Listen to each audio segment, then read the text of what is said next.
Ada kembali di Breaking News TV One, pemirsa. Baru saja kita menyaksikan bersama-sama jawaban yang disampaikan oleh kubu 02 Prabowo Gibran yang saat ini juga masih tengah disampaikan jawaban dari pihak kubu 02 oleh Otto Hasibuan selaku tim kuasa hukum dari Prabowo Gibran. Kembali kami ajak Anda berdiskusi bersama dengan Prof. Andi Asrun. Prof, ini kan tadi ada salah satu poin yang dibahas sama pihak 02 yang disampaikan oleh kubu 01 dan juga 03, kebanyakan, lebih banyak adalah narasi, bukan fakta. Apakah memang dalam sidang perdana kemarin bisa disampaikan fakta-fakta yang ditemukan juga, atau nanti baru bisa disampaikan pada sidang pembuktian? Anda melihatnya seperti apa? Begini, kalau kita mengajukan dalil-dalil dalam permohonan, ya kan, kalau narasi itu kita tidak kaitkan dengan apa-apa, ya pendapat lepas. Tapi kalau dalam dalil permohonan kita langsung merujuk pada bukti, itu sangat kuat. Misalnya bahwa telah terjadi pencoblosan berkali-kali secara tanpa hak oleh ketua KPPS di TPS nomor sekian, di daerah ini pada tanggal sekian. Kemudian sudah diprotes oleh saksi kami, tapi tidak digubris, malah saksi kami dikeluarkan dari ruang penghitungan itu, dari arena TPS. Itu baru fakta, dan harusnya begitu. Dan nggak sulit kalau menyusun gitu. Tapi kalau berdasarkan narasi, ya narasi bukan bukti, ya kan. Sekali lagi narasi bukan bukti, tapi narasi itu enak didengar, ya kan. Kalau kita berorasi dengan narasi enak didengar, tapi kalau bukti kelihatannya itu bikin agak sedikit ruwet, ya kan. Karena kita harus mempersiapkan segala macam. Lebih gampang melakukan sesuatu atas dasar narasi, seperti misalnya dalam perkara, ya, ketimbang kalau kita ini kan. Tapi kembali lagi, kalau memang toh ada bukti, harus disampaikan di awal. Ya, disampaikan di awal. Jadi misalnya sehingga lawan yang dituduh ini juga lebih siap. Itu namanya fair, ya.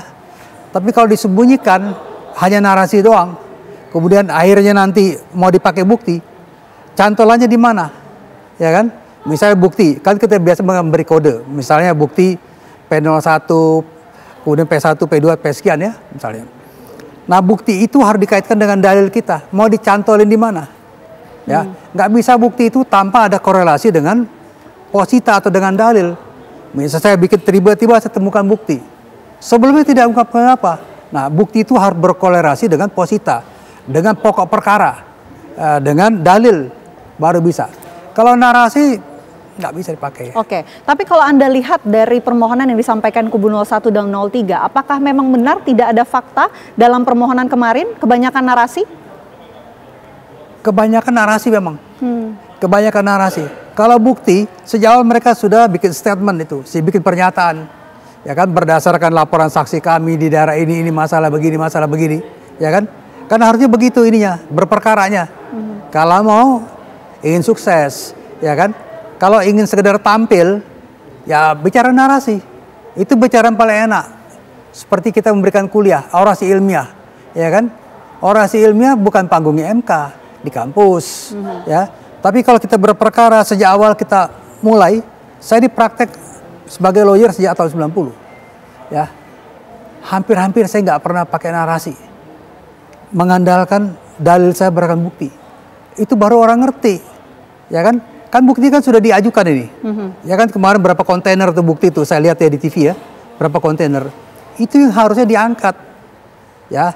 Jadi menyusun pokok permohonan, menyusun permohonan sengketa pemilu berdasarkan bukti yang sudah ada, kan sudah dibikin, sudah diketik, sudah disiapkan, itu tinggal cuplik tuh.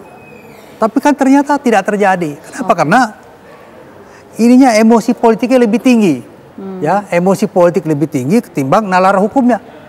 Logika hukumnya, ini tereduksi logika hukum dengan nalar politik, dan itu kalau untuk misalnya katakanlah kita tampil berbicara kepada media, itu lebih mengenakan itu, ya, lebih mengenakan ketimbang kita bicara bukti.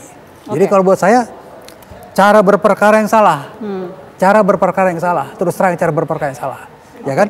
Buktinya salah, petitumnya salah, ya, seolah-olah mengabaikan fakta. Dan satu hal yang sangat buruk adalah dari para pemohon ini adalah dia memaksakan. Kalau MK tidak menerima permohonan mereka, maka dianggap MK melawan konstitusi. Ya kan? Ini kan satu kekeliruan. Kalau buat saya kembali kepada undang-undang pemilu, itu lebih cocok. Oke, yang menarik juga sebelumnya disampaikan oleh kubu 01 kemarin meminta Mahkamah Konstitusi untuk nanti menghadirkan Menteri Keuangan dan juga Menteri Sosial dalam sidang sengketa Pilpres. Anda melihatnya seperti apa? Ini kan pasti berkaitan dengan TSM, Bansos yang sebelumnya sudah disampaikan dalam permohonan baik itu kubu 01 dan juga kubu 03. Saya lihat itu rasa tidak percaya diri. Ya, rasa tidak percaya diri. Pembuktian saksi saja, fakta dan bukti-bukti tertulis itu sudah makan waktu hebat sekali, mepet betul. Mau ditambah dengan itu, ya kan? Kalau memang punya keyakinan pada bukti yang ditampilkan, berpegang pada itu. Kan ini kan yang mau dilakukan adalah gimmick-gimmick politik, ya kan?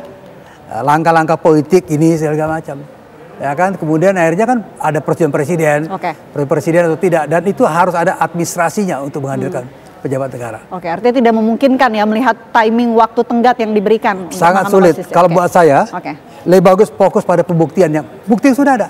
Kalau bukti yang sudah ada diragukan ya nambah amunisi politik namanya, ya kan? Kita lawyer advokat itu berpegang pada bukti, keyakinan pada bukti. Kalau kita nggak yakin, ngambang-ngambang aja begitu jadinya. Baik Prof, fokus pada pembuktian. Nanti kita akan lanjutkan lagi sambil menyimak jalannya sidang yang saat ini masih tengah disampaikan oleh kubu 02 Prabowo Gibran. Tapi Breaking News TV One harus jeda terlebih dahulu. Pemirsa, kami kembali saat lagi untuk Anda.